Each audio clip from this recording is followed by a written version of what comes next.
मेरा नाम डॉक्टर नईम सिद्दीकी है और मैं कंसल्टेंट साइकेट्रिस्ट हूँ। सुबह में मैं SIUT में होता हूँ as head of the department of psychiatry और आगा खान हॉस्पिटल में होता हूँ। मेरा ताल्लुक़ Pakistan association for mental health से बहुत पुराना है और मैं वहाँ भी मंगल वाले दिन क्लिनिक के लिए, जो हमारी फ्री मेंटल हेल्थ की क्लिनिक है, वहाँ जाता हूँ। बाइपोलर अफेक्टिव डिसऑर्डर है, उर्फ़ आम में उसे मैनिक डिप्रेसिव भी कहते हैं। दो हिस्से होते हैं, एक में लोगों को डिप्रेशन होती है और दूसरे में वो बहुत हाई हो जाते हैं। जब उनको डिप्रेशन होती है तो उमूमन वो डॉक्टर के पास ख़ुद आते हैं, और जब वो हाई होते हैं तो ज़्यादातर घर वाले उनको लेके आते हैं, क्योंकि जब डिप्रेशन होती है तो उन्हें ये लगता है कि उनका मिजाज जो है उसमें डिप्रेशन हो रही है और लो है, रोना आता है, अपने आप को कमतर समझते हैं, नींद जो है वो नहीं आती, हर वक्त थकन का एहसास रहता है।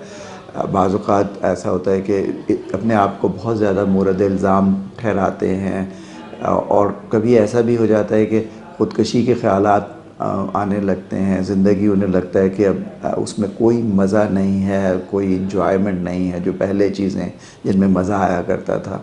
बाज़ औक़ात लोग चिड़चिड़े हो जाते हैं और फिर उनसे काम पे वो तवज्जो, वो फोकस वो भी नहीं दिया जाता। बहुत से लोगों का बहुत वज़न कम हो जाता है। ख़वातीन में कई दफ़ा ऐसा होता है कि जो उनकी मेंस्ट्रुअल साइकिल होता है, जिसे माहवारी कहते हैं, वो बंद हो जाती है, और वो सब बाकी चीज़ें इलाज कराते हैं, लेकिन जब डिप्रेशन को एड्रेस नहीं किया जाता तो वो उसमें मसाइल जो है वो आते रहते हैं। तो ये डिप्रेशन के अलामात हैं मुख्तसरन। अच्छा, अब अगर बिल्कुल इसके ऑपोज़िट देखें तो ये वो फेज़ होती है, ये बीमारी का वो हिस्सा होता है जिसमें हम कहते हैं कि तेज़ी आ जाती है मिजाज में। तो उसमें अगर देखें तो एक खुशी सी महसूस होती है जो आम खुशी से हट के होती है, और वही जब बढ़ती जाती है तो लोगों वो खुशी बहुत ज़्यादा आगे चल के ऐसे लगने लगता है जैसे गुस्से में कन्वर्ट हो जाती है, एग्रेशन में कन्वर्ट हो जाती है, कि जारहाना मूड हो जाता है, चीखना चिल्लाना हो जाता है। लोग मुसलसल बग़ैर रुके हुए बातें करते चले जाते हैं। उनकी नींद बहुत कम हो जाती है, लेकिन उन्हें ऐसा लगता है कि हमें थकन नहीं होती।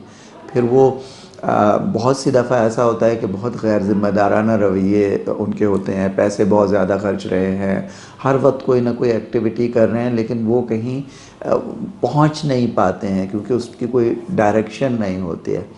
और अगर इसमें बीमारी और मज़ीद बढ़ जाए तो बाज़ औक़ात ऐसा भी होता है कि लोग मारपीट शुरू कर देते हैं, लोग अपने आप को बहुत बड़ा समझने लगते हैं, चाहे वो इस तरह समझने लगे कि मेरे ताल्लुक़ात बहुत अच्छे हैं, कभी वो ये समझने लगते हैं मेरे अंदर कोई ऐसी सलाहियतें हैं जो बाकी लोगों में नहीं हैं, या मैं रूहानी तौर पे बहुत बड़ा आदमी बन गया हूँ, या मैं बहुत अरबपति हूँ, इस तरह की बातें। और कभी बीच में ऐसा भी होता है कि वो और लोगों के बारे में उनका ख़्याल होता है कि ये ठीक नहीं है।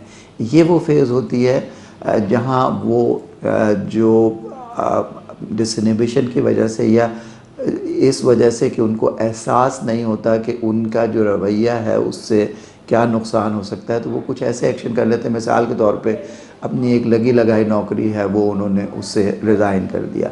कभी ऐसा होता है कि उनका कारोबार है जमा जमाया, उन्होंने कहा नहीं मैं तो इससे बहुत बड़ा काम कर सकता हूँ, और वो उन्होंने बेच दिया। और उसके बाद वो जब इस फेज़ पे से वापस आते हैं तो फिर उन्हें एहसास होता है, या उन्होंने कोई ऐसी बदतमीज़ी की या ऐसी बातें की जिस पे उनको बहुत परेशानी, बाद में शर्मिंदगी हुई कि हमने ऐसी बात कर दी।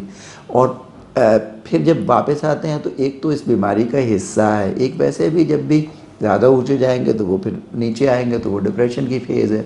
तो ये फ़ेज़ जो है वो चलती रहती है। और ये वो बीमारी है जहाँ जब वो डिप्रेशन में आते हैं तो कई दफ़ा अगर आम लोगों को, जो जनरल प्रैक्टिशनर मिसाल के तौर पे, अगर उन्होंने उनको हाई फेज़ में नहीं देखा है और हिस्ट्री प्रॉपरली नहीं ली है तो वो एंटी डिप्रेसेंट दे देते हैं, जिससे वो फिर हाई फेज़ में चले जाते हैं और ये साइकिल ऊपर नीचे होने का चलता चला जाता है।